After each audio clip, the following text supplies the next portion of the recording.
الحمد لله الذي كفى وسلام على عباده الذين اصطفى. أما بعد فأعوذ بالله من الشيطان الرجيم. بسم الله الرحمن الرحيم. ألا إن أولياء الله لا خوف عليهم ولا هم يحزنون. صدق الله مولانا العظيم وصدق رسوله الأمين المتين المبين الكريم. ونحن على ذلك لمن الشاهدين والشاكرين والحمد لله رب العالمين. آئیے ایک بار آقا نامدار مدینے کے تاجدار گنبد خضرا میں آرام فرمانے والے آقا شہنشاہ عرب و عجم مالک کون و مکان جناب محمد رسول اللہ صلی اللہ تعالیٰ علیہ وسلم کی بارگاہ بےکس پناہ میں بلند آواز سے مل کر پڑھیں درود پاک. اللہم صلی علی سیدنا شفیعنا مولانا محمد بارک وسلم صلی علیہ صلاۃ و سلام علیک یا حبیبی یا سیدی یا رسول اللہ صلی اللہ تعالیٰ علیہ وسلم. عزیزان ملت اسلامیہ، آج رجب المرجب کی جو تاریخ ہے، یقیناً یہ بڑا ہی بابرکت والا مہینہ ہے. اس مہینے میں سب سے پہلے تو ہمارا آپ عطا رسول سلطان الہند خواجہ خاصگان فخر ہندوستان حضور خواجہ غریب نواز رضی اللہ تعالیٰ عنہ کی چھٹی شریف بڑی دھوم دھام سے مناتے ہیں. پھر اسی مہینہ میں حضرت امام جعفر صادق رضی اللہ تعالیٰ عنہ کی کنڈی کی نیاز بھی بڑی دھوم دھام سے مناتے ہیں. اور اسی مہینے میں پیارے آقا صلی اللہ تعالیٰ علیہ وسلم معراج کا سفر کیا. تو یقیناً یہ مہینہ بڑا ہی بابرکت ہے. اس مہینے کی عظمت اور رفت اپنی مثال آپ ہے. یہ ان 4 مہینوں میں سے ہے جسے حرمت والا مہینہ کہا گیا ہے. رجب جو ہے یہ حرمت والا مہینہ ہے. اس میں نیکیوں کا ثواب بڑھا دیا جاتا ہے. عزیزان ملت اسلامیہ، رجب ہے کیا؟ بتا دوں میں آپ کو. رجب جنت میں ایک نہر کا نام ہے جو دودھ سے زیادہ سفید، شہد سے زیادہ میٹھا اور برف سے زیادہ ٹھنڈا ہوتا ہے. اور یہ ان کا مقدر ہوگا جو اس مہینے میں روزہ رکھے گا. تو یقیناً میری ملت کے نوجوانوں، رجب کے بارے میں کہا گیا ہے کہ جو رجب المرجب کے مہینے میں ایک روزہ اگر کوئی رکھے گا تو سال بھر روزہ رکھنے کا اس کو ثواب ملے گا. یہ سبحان اللہ. دیکھیے کہ کتنا بابرکت مہینہ ہے. اگر ہم ایک روزہ رکھتے ہیں تو سال بھر روزہ رکھنے کا ثواب ملتا ہے. یہ کس کی برکت ہے؟ ماہ رجب کی برکت ہے. اسی طریقے سے کہا گیا کہ اگر کوئی اس مہینے میں خیرات کرتا ہے تو جہنم سے جو ہے اس کا گردن چھٹکارا پائے گا، یعنی جہنم سے اس کا گردن آزاد ہو جائے گا. اسی طریقے سے کہا گیا کہ اگر کوئی شخص اس مہینے میں جنازے کی نماز پڑھی تو گویا کہ اس نے مردہ میں جان پیدا کیا. اور یقیناً ہم لوگ کے مقدر کیا کہیے، آج ہی جنازہ پڑھنا ہے نماز کے بعد. عالی جناب گرام الحاج سید احمد صاحب کا انتقال ہو گیا ہے. جو چمن صاحب میں رہتے ہیں، جنازے کی نماز جمعہ کی نماز کے بعد ہے. تو دیکھیے کہ یقیناً جس نے اس ماہ میں جنازے کی نماز پڑھی تو گویا کہ اس نے مردہ میں جان پیدا کی. اور آگے کہا گیا کہ اگر کوئی شخص رجب کے مہینے میں کسی کو کھانا کھلاتا ہے تو اللہ تبارک و تعالیٰ اس کو حضرت ابراہیم علیہ السلام اور پیارے آقا صلی اللہ تعالیٰ علیہ وسلم کے دسترخوان میں کھلائے گا. دیکھیے اس مہینے میں کھانا کھلانے کی کتنی فضیلت ہے. جو کھانا کھلائے کسی کو ان کا مقدر تو دیکھیں کہ رب کن کے ساتھ کھانا کھلائے گا؟ حضرت ابراہیم علیہ السلام کے ساتھ. اور پیارے آقا صلی اللہ علیہ وسلم کے دسترخوان میں ان کو کھانا کھلائے. حضرت ابراہیم علیہ السلام کے بارے میں کتابوں میں آتا ہے کہ آپ جب کھانا کھانے کے لیے بیٹھتے تھے تو مہمان کے انتظار میں رہتے تھے. اگر مہمان نہیں ملتا تو اب کئی کلومیٹر دور تک چلے جاتے اور مہمان تلاش کر کے لاتے اور کھانا کھاتے. اب سوچئے، یہ تھے ہمارے بزرگ، یہ تھے ہمارے اسلاف کے طریقے. لیکن آج ہمارا حال کیا؟ ہمارے گھر مہمان آئے تو ہمارا چہرہ جو ہے تو بگڑ جاتا ہے. بارکہ میرے ملت کے نوجوان، رجب المرجب کی بے شمار فضائل ہیں. ایک واقعہ میں آپ کے سامنے پیش کرتا ہوں، آپ کو اندازہ ہو جائے گا کہ رجب کا جو مہینہ ہے یہ کتنا بابرکت مہینہ ہے. پھر انشاءاللہ العزیز آپ کے سامنے حضور خواجہ غریب نواز رضی اللہ تعالیٰ عنہ کی جو تو شان بیان کرنے کی کوشش کروں گا. ایک شخص تھا، حضرت عیسیٰ علیہ السلام کے زمانے کا واقعہ ہے. ایک شخص تھا، وہ کسی عورت پر عاشق ہو گیا تھا. بہت دنوں کے بعد، کافی مدت کے بعد وہ عورت اس کو ہاتھ لگا. جیسے ہی اس کو ہاتھ لگا تو اس نے کیا دیکھا کہ باہر میں تو ہلچل ہے، یعنی ہنگامہ ہو رہا ہے، یعنی لوگ چاند دیکھنے کا اہتمام کر رہے ہیں۔ تو اس شخص نے اس عورت سے پوچھا کہ لوگ کیا کر رہے ہیں باہر، کس مہینے کا چاند دیکھ رہے ہیں؟ تو اس عورت نے جواب دیا کہ یہ رجب المرجب کے چاند دیکھنے کا اہتمام کر رہے ہیں۔ سبحان اللہ، یہ جو ہے رجب المرجب کے مہینے کا چاند دیکھنے کا اہتمام کر رہے ہیں۔ وہ غیر مسلم تھا، وہ تھا غیر مسلم۔ جب انہوں نے سنا کہ رجب کا مہینہ ہے تو انہوں نے گناہ کے ارادے کو ترک کر دیا اور انہوں نے کہا کہ یہ رجب کا اتنا بابرکت مہینہ ہے، میں اس مہینے میں گناہ کروں؟ انہوں نے چھوڑ دیا۔ رب تبارک و تعالیٰ کی بارگاہ میں یہ عمل اس کا مقبول ہو گیا۔ رب کو اتنا پسند آیا کہ حضرت عیسیٰ علیہ السلام پر وہی بھیجی کہ عیسیٰ، اے میرے نبی فلاں جگہ فلاں بندی کے پاس جا اور ہماری بشارت پہنچا۔ حضرت عیسیٰ علیہ السلام گئے اور وہاں جانے کے بعد ان کو اللہ تبارک و تعالیٰ کا جو پیغام تھا سنایا۔ سنتے ہی وہ شخص حضرت عیسیٰ علیہ السلام کے قدموں پر گرے، کلمہ پڑھے، مسلم اسلام ہو گئے۔ تو میرے ملت کے نوجوانوں، ایک غیر مسلم کو دیکھیں جب وہ ماہ رجب کا احترام کیا تو وہ مسلمان ہو گئے، تو مسلمان ہو گیا، صرف ماہ رجب کا احترام کیا۔ تو اب اگر ہم مسلمان اگر اس ماہ کا احترام کریں گے تو اللہ ہمیں کتنا عطا کرے گا، ہم اس کو شمار نہیں کر سکتے، نہیں کر سکتے۔ اسی لیے ہمیں چاہیے کہ ہم رجب کے مہینے کا خوب احترام کریں، کیونکہ اس مہینے میں نیکیوں کا ثواب ڈبل کر دیا جاتا ہے۔ جس طریقے سے نیکیوں کا ثواب ڈبل کر دیا جاتا ہے، اسی طریقے سے یاد رکھیں کہ اگر ہم گناہ کرتے ہیں تو میرا گناہ بھی جو ہے ڈبل ہو جاتا ہے۔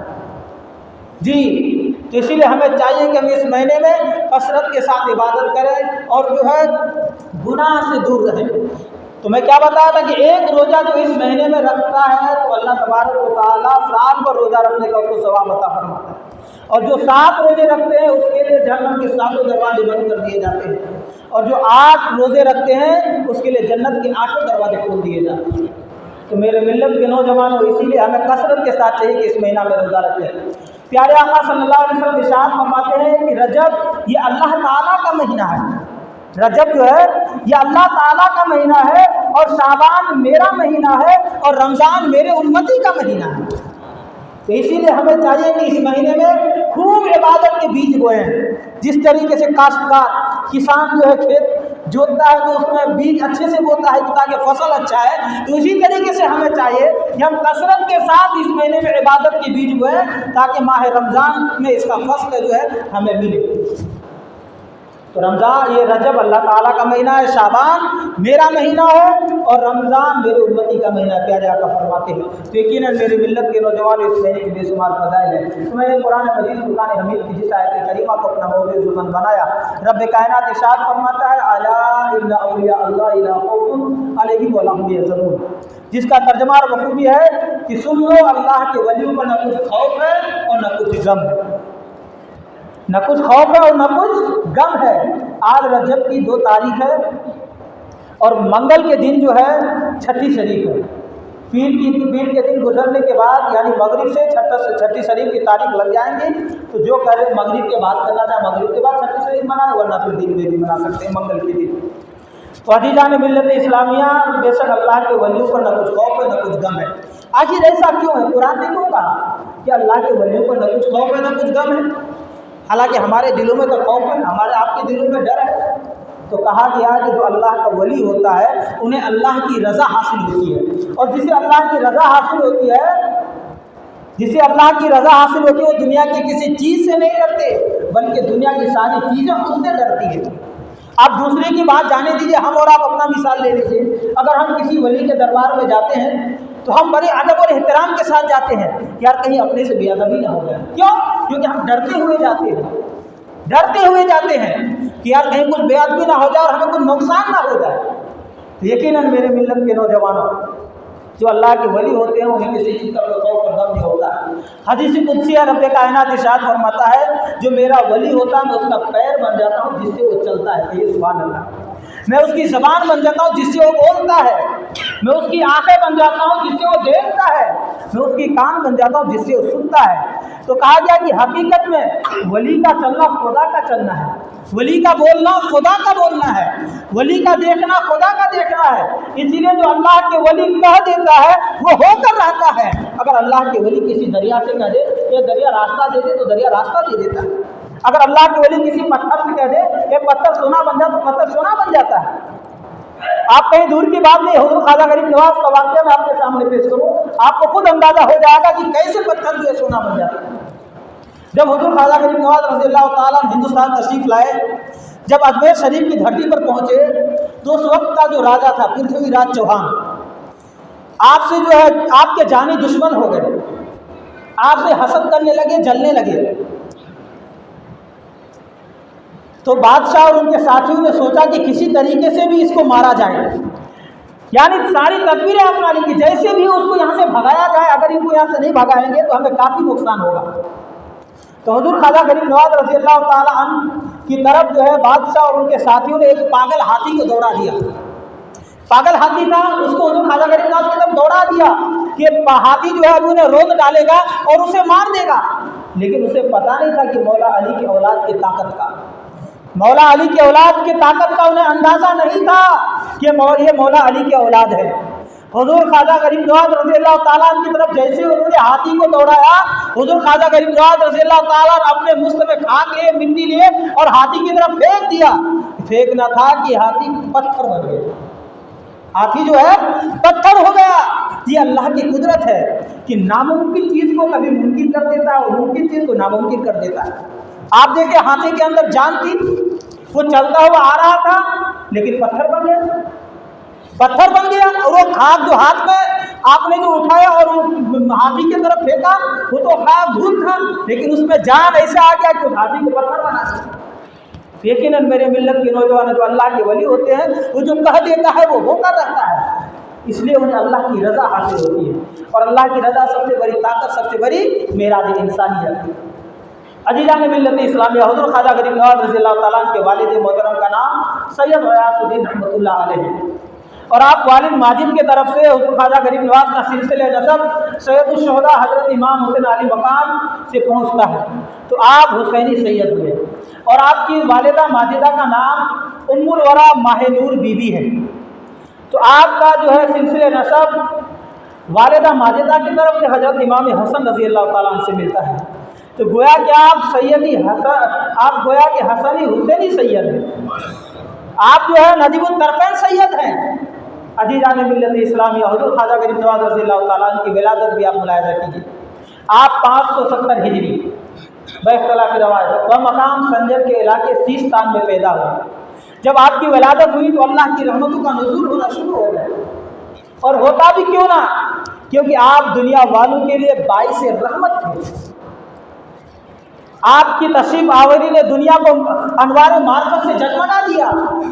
آپ کی والدہ ماجدہ ماہ نور بی بی فرماتی ہے کہ جب میرے شکم میں معین الدین آئے تو میں پیارے پیارے خواب دیکھا کرتی تھی، جو ہمارے مخالف دشمن تھے ہمارے دوست اور سجن ہو گئے، ہمارے گھر میں خیر و برکت ہو گئی۔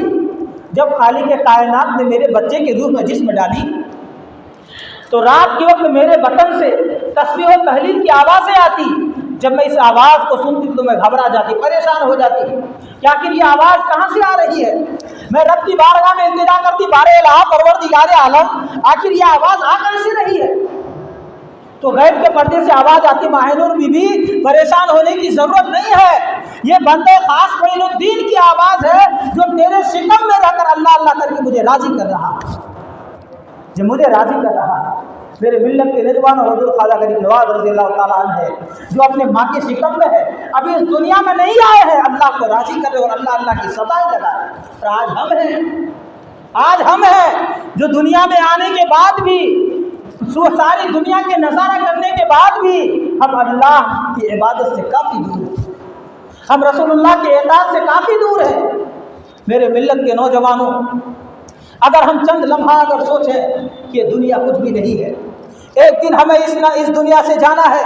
آج دیکھیں بےمانی ہمارے اندر ہے، آج دیکھیں دھوکہ بازی ہمارے اندر ہے، آج دیکھیں جھوٹ ہمارے اندر ہے، آج دیکھیں زناکاری ہمارے اندر ہے، آج دیکھیے جوا ہمارے اندر ہے، آج دیکھیے شراب نوشی ہمارے اندر ہے، نہ جانے کتنے دنیا میں جتنی بھی گناہیں ہیں، آج کوئی ایسے گناہ نہیں جو ہمارے اندر موجود ہے۔ میرے ملت کے نوجوان، اور رب تبارک و تعالیٰ نے اس دنیا میں ہمیں آپ کو کیوں بھیجا؟ صرف عبادت کے لیے بھیجا، لیکن ہم اصل مقصد کو چھوڑ کر کے دنیا کے پیچھے لگے ہوئے، جس کے بارے میں رب کائنات نے خود بتا دیا کہ دنیا دھوکہ ہے۔ کیا ہے؟ دنیا دھوکہ ہے، اور اس دھوکے کے پیچھے ہم بھاگ رہے ہیں۔ میرے ملت کے نوجوانوں، کاش اگر ہم اس اندھیری کوٹری کی فکر کیے ہوتے، کاش اگر ہم اس اندھیری کوٹری کے بارے میں سوچتے کہ ہم کتنوں بھی یہاں زندگی کیوں نہ گزار لیں، ہمیں اس اندھیری کوٹری میں ایک نہ ایک دن جانا ہے، تو یقیناً میرے ملت کے نوجوانوں ہماری زندگی دنیا میں بھی کامیاب ہوگا، آخرت میں بھی کامیاب ہوگا۔ لیکن ہم نے صرف آخرت کو چھوڑ کر کے دنیا کو اپنا لیا، دنیا کو اپنے دلوں میں بسا لیا۔ یہی وجہ ہے کہ آج ہم پریشان ہیں، آج ہم مصیبتوں میں گھرے ہوئے ہیں۔ آج دیکھیں، اگر ہم روزانہ 100 روپے کماتے ہیں، اگر کسی دن 50 روپے کما لے تو ہم پریشان رہتے ہیں کہ کیسے کیا کیا جائے۔ ایک شخص بیان کر رہے تھے کہ ایک بادشاہ تھا، اس کے ہاں وزیر تھا۔ بادشاہ وزیر کو دیکھتا تو بڑا حیران رہتا کہ یار میرا وزیر اتنا کم پیسہ کماتا ہے اور وہ اتنا خوش رہتا ہے، اور میں لاکھوں کما کر کے بھی جو ہے تو بے چین رہتا ہوں، بستروں پہ نیند نہیں آتی ہے، کروٹیں بدلتا رہتا ہوں رات بھر۔ تو اس کا جو وزیر تھا بادشاہ کا، بادشاہ نے اپنے وزیر کو بلایا اور کہا یار دیکھو میرا غلام جو ہے بڑے چین کی نیند لے رہا ہے، آرام سے سو رہا، اور میں ہوں جو ساری رات جو ہے تو بیداری میں ہوں، ساری رات جو ہے تو بے چین رہتا ہوں، آخر کیا وجہ ہے؟ تو وزیر کہنے لگا کہ حضور 99 فارمولہ جو ہے اپنانا پڑے گا، 99 کا فارمولہ اگر آپ اپنائیں گے تب آپ کو سمجھ میں آئے گا۔ بادشاہ کہنے لگا کیا؟ کہنے لگا اپنے غلام کو بلاتا ہوں۔ غلام کو بلایا گیا، کہنے لگا کہ اس کو 1000 دینار دیجیے، اس کو 100 دینار دیجیے، اس کو 100 دینار دیجیے۔ بادشاہ تھا، ان کے لیے کیا معنی رکھتا تھا؟ انہوں نے کیا کیا؟ 100 دینار دیا، وزیر نے 1 دینار اس سے نکال لیا اور 99 دینار تھیلی میں دے دیا اور اس غلام کے حوالے کر دیا۔